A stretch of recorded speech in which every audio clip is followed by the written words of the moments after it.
Hello students, here we've got lesson 13. This is what we call kind of a filler lesson, and it's using area formulas for rectangles, squares, and triangles. And we're just going to keep that for right now.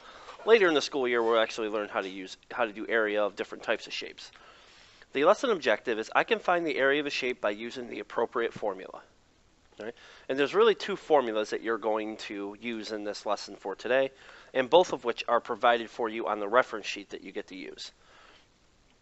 So the first thing we're going to start with simple area of a rectangle. Complete the following problems. Okay, for a rectangle, the formula for area of a rectangle is equal to the base times the height, or otherwise known as area equals BH. It could also be interchanged with length and width as well. All right, but this is the formula that is provided for you on the reference sheet. Okay? And this formula will also work for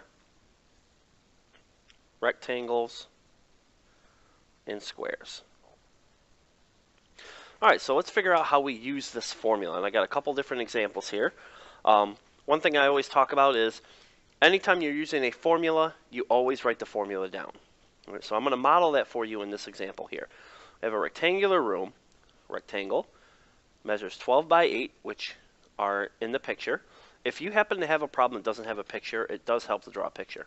What is the area of this room? So first thing you want to do is we're going to write the formula down. So I'm going to write this in steps. Write the formula. A is equal to B times H. In the second step, what you're going to do is you're going to replace the base and the height with the numbers. Now when you do this, area equals 812. But if you just put the numbers down, then it looks like 812. So in 7th grade, instead of using, we don't really use the X for multiplication. We also don't use the dot. We're going to use a set of parentheses. Each time you replace a number with a letter, it's parentheses. So now all you need to do is go 8 times 12, which in this case is 96. Okay. Units of measure, meters, and we're going to put an exponent of 2. This represents meters squared. Right? And the reason is because it's really meters because it's a two-dimensional thing. Right? Although we're not really concerned. Really, it's just getting the number for right now. All right, so there's one. The thing that's nice about rectangles is once you've done one, it's all very repetitive. So in the second example here, we've got a 20 by 5. Step number 1, write the formula down. Okay. You should always write the formula down for a couple of reasons. Number 1, the more you write it, the better the chances are you remember it. And secondly, writing it down tells you exactly what you need, B and H.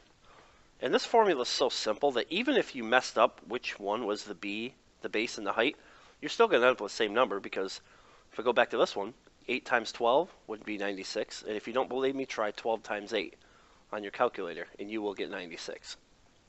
All right, second one.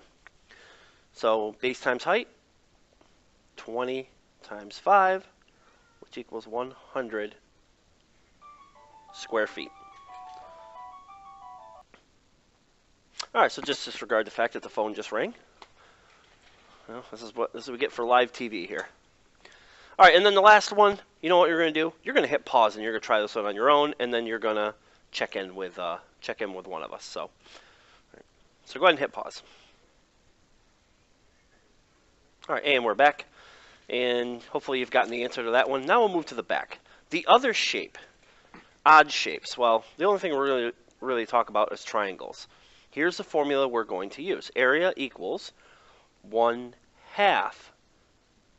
BH. So the only difference between this and the rectangle one is that it's half base times height. So you would do 1/2 times the base times the height. Now, why is it 1/2? Well, if we go back to one of our rectangles back here, if you take one of our rectangles and you cut it in half, what do you get? Okay, you get yourself 2 different triangles. So that's where that formula is coming from. All right, so here we go. Here, area of the triangle, your base. Now, in a triangle, your height has to be straight up and down. So they're going to have this box in it, and this box represents a right angle. Not that you need to know that, but you have to know that the height has to go straight up and down. Okay. All right, so here's how it works. Step 1, write the formula down. Area equals 1/2 base height. Step 2, plug in your base and your height, which are these two numbers here. Area equals 1/2 6 times 6. And you can put the whole thing in the calculator. 1/2 of 6 is 3, times 6 is 18, and this would be millimeters squared. And that's really it. The hardest thing that students have is making sure you pick the right formula. The triangle is the one that has a half in it. The rectangle is the one that does not. All right, and let's just do one more to reinforce this. Okay, write the formula down. It is a triangle, so we have to use the formula with the 1/2 in it. Plug in the numbers in the formula, my base and my height, which are these numbers here. Every once in a while, they'll throw a stray number in, like let's say maybe this one was 8 millimeters. And they might throw an extra number in just to kind of trick you, but you have to keep track. Look for the box, and the numbers that are on the sides that make this little box are the ones that you need to use.